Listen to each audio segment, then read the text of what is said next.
Hey, welcome back. And I'm, as always, glad that you are here for today's conversation because if you have been sitting on a conversation that you know needs to happen, this episode is for you. And if you think that it does not describe you, well, I'd love for you to stay with me because as a pastor or as a leader of any kind, there's a good chance at some point soon there will be a conversation that you need to have and you may not want to. Here's where I want to start. You did not get into ministry to be disliked. Nobody does. Even though you may be disliked at times, you didn't get into this to be disliked.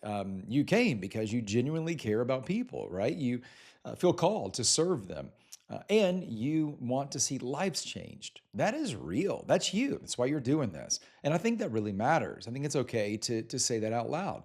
But here's what I see happen constantly, consistently in pastoral leadership.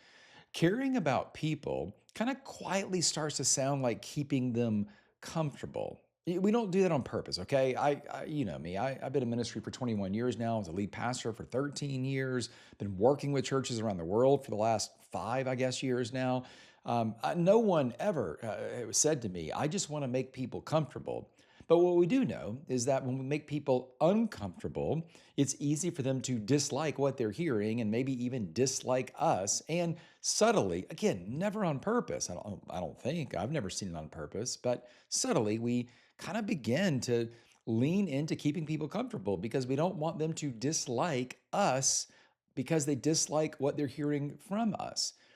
And there's so many reasons we fall into this trap, right? But why it happens is probably less important for at least this conversation than the honest reality that it does happen.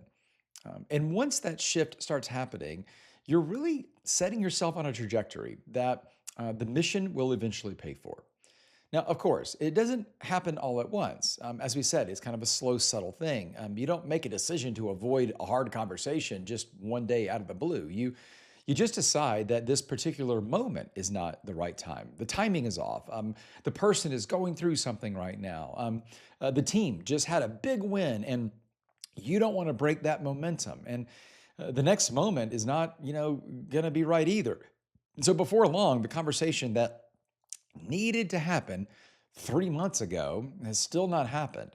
And the problem, by the way, hasn't resolved itself. In most cases, it's just gotten a little bit larger. Things typically tend to fester when we don't address them. And that's not wisdom. That's actually just drifting.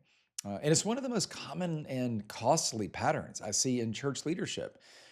If I could, I'd love to just name what is actually happening.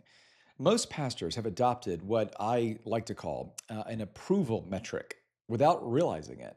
It is not a philosophy that anyone chooses, at least purposefully. It's really just a direction that they drifted into. And it does tend to show up everywhere. In the conversation they keep postponing, the feedback that gets softened because the timing just doesn't feel right, the correction that gets buried under 3 layers of encouragement that so that nobody even notices what's actually being said.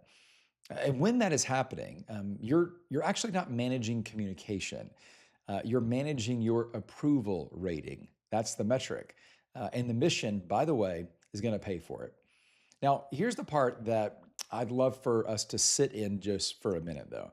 If you got into ministry because you love people, and a conversation that leaves someone upset genuinely can really feel like a failure.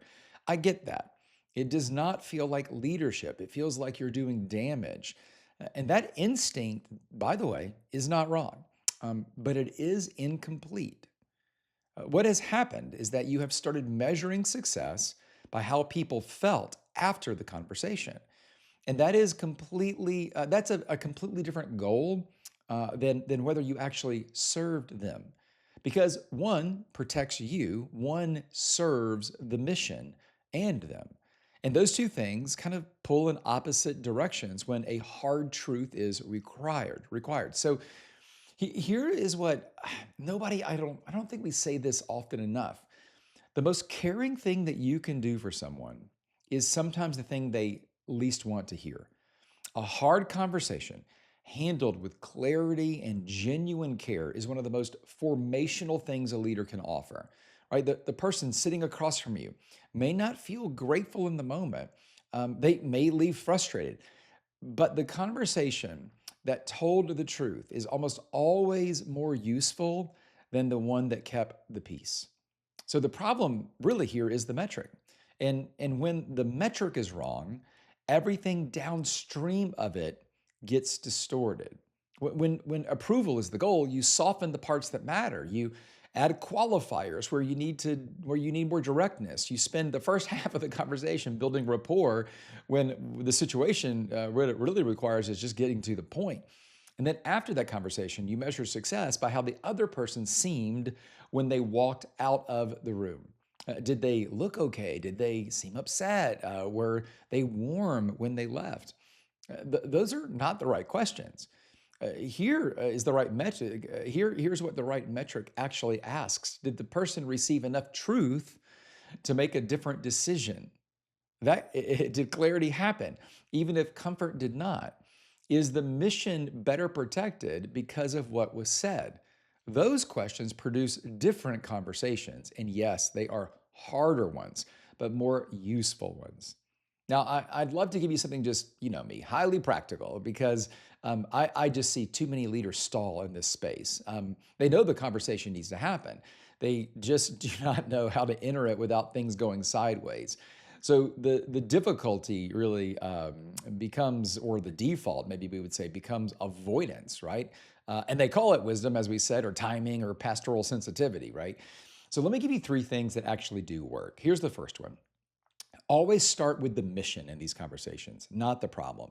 Do not open by describing what someone did wrong, okay? Open by naming what the mission requires, right? Our mission at Woodstock City Church, where I led for 13 years as lead pastor, was to lead people to a growing relationship with Jesus. So when I needed to have a hard conversation, I would say, hey, listen, as you know, our mission is really clear. Here's what we're here to do. And then I would say something like, we need this to happen. This has to happen. Saying that to begin the conversation is fundamentally different from, here's where you fell short.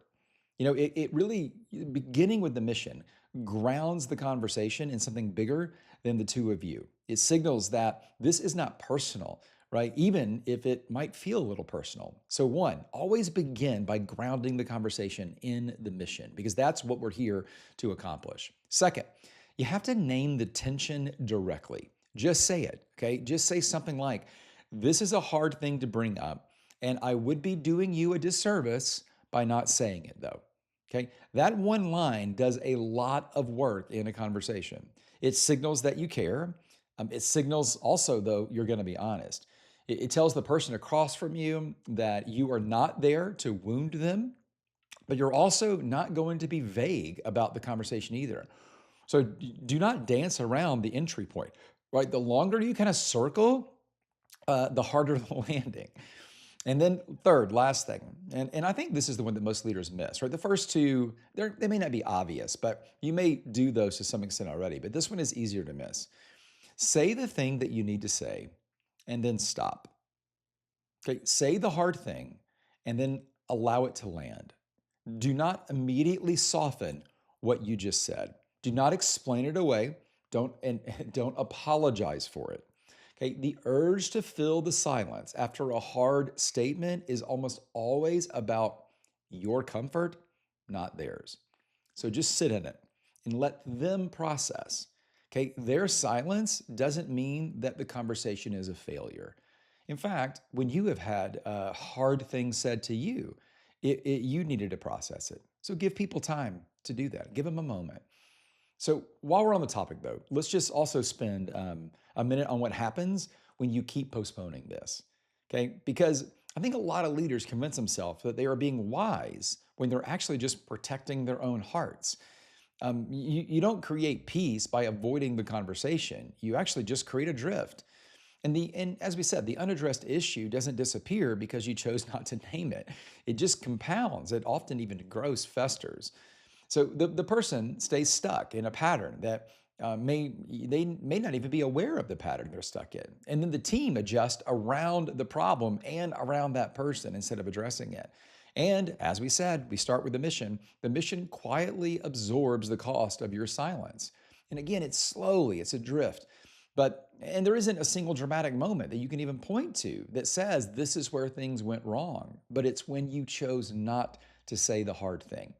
So, conflict averse leadership, listen, that is not neutral. It moves your culture towards stagnation and your relationships towards, I think, shallowness. And here's the thing I really want you to hear: your team already knows when you are not being straight with them or when you're not being straight with others. And they may not say it, right? They may not come to you directly and say anything about it. But they may not even be able to name it specifically, but they can absolutely feel it because the culture is being affected by it. And the way feedback gets softened, in the way patterns continue that should have been addressed, all of those things, right? And at once, that kind of sense takes hold. Your influence starts eroding in a way, and it's very difficult to recover from that. So, a real conversation should be happening, and it should be happening in the room. So, last thing here, if you got to have this real conversation, and you probably do, you may even know who you need to have it with.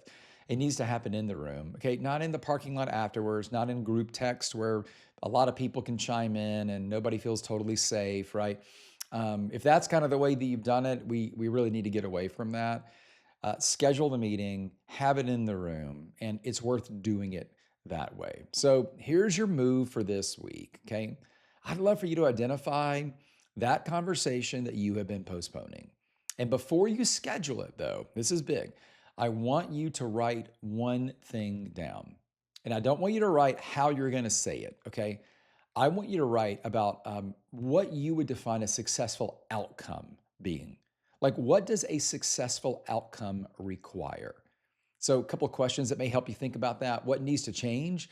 What needs to be decided? What needs to become clear? Like, write down what a successful outcome of this hard conversation is. And the minute that you name it, you can start the conversation with it. So, not from how to protect the relationship, right? But from what the mission demands. I mean, every week, right?